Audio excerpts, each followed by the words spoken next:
I want to thank the prior panel for your honesty, your vulnerability, your willingness to look inside and have the conversation with us. And I want to thank our current panel, Steve and Susan and Jackie, for your willingness to do the same thing. Okay. And we're just gonna have a conversation. Okay. And I'm gonna ask the same questions that Walter asked. And the first one I want to ask is, what is your personal experience of being white at this time? White in America at this time? I would say my experience overall has been very unbounded. So I've never, based on my skin color alone, I've never been limited or restricted or pushed to do something that I didn't want to do or was unable to do. I feel a bit privileged. You can't help but feel that way when you look at what's going on around us.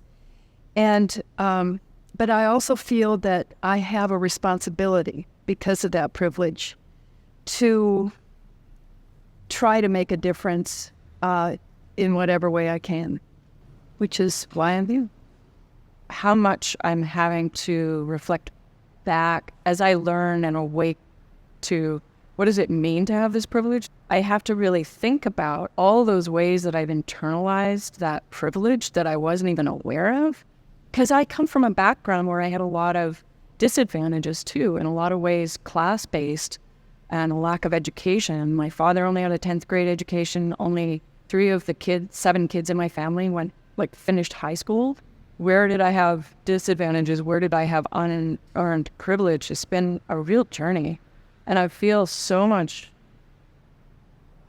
gratitude for the patience of people of color for helping me on this. What are some of the challenges of being white today? I feel badly that I don't have that many challenges. Growing up, I was never that aware of race. My family never stressed it, never made me feel like I was privileged in any way. But as Jackie said, you just sort of grow up and you accept that that's just the way things are. So if I had to point to one challenge, it would be trying to talk to other members of my family, our other acquaintances, about the differences and try to point out to them their fragility if they're not ready to hear what I have to say. Thank you. Personally, another challenge that I experience is that I definitely feel like I get a lot of assumptions laid on me just because of my skin color that aren't necessarily always true. I care so much about wanting to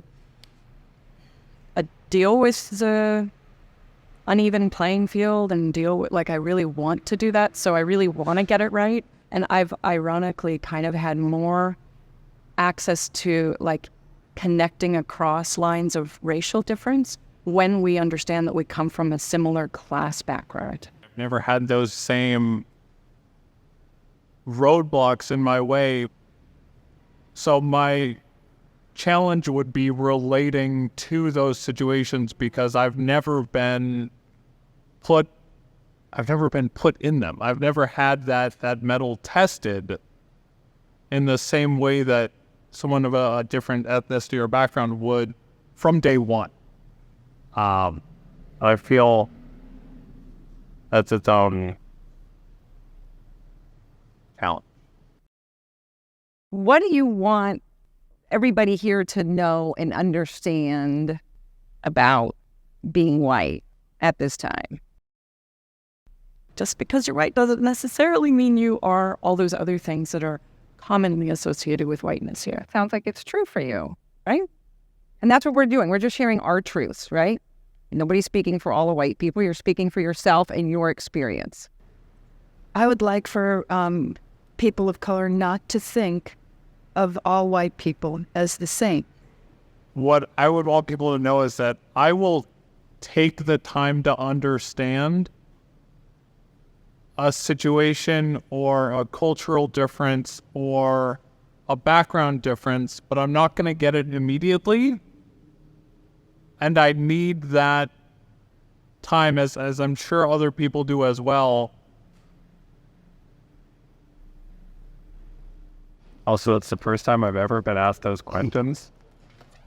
Yeah. Contemplative, Pleased, Compassionate. sorrow and affection, Melancholic. insecure, Touched. Compassionate. Awkward energy. When the white panel was up there, it felt really awkward to me. But yeah, that was my word. But in that awkward space, what I also got from it was they were stepping into something that was not familiar and it was uncomfortable. And I was really grateful to be able to see and witness and be part of that space. So panelists, do you feel heard having seen their emotions? I appreciate their honesty. Thank you, panelists. We appreciate it. And we'd like to thank our studio participants. So now, take 2 minutes to quietly reflect or take notes. Write down a key emotion from the emotion wheel and share it with your colleagues, and return and watch panel 3.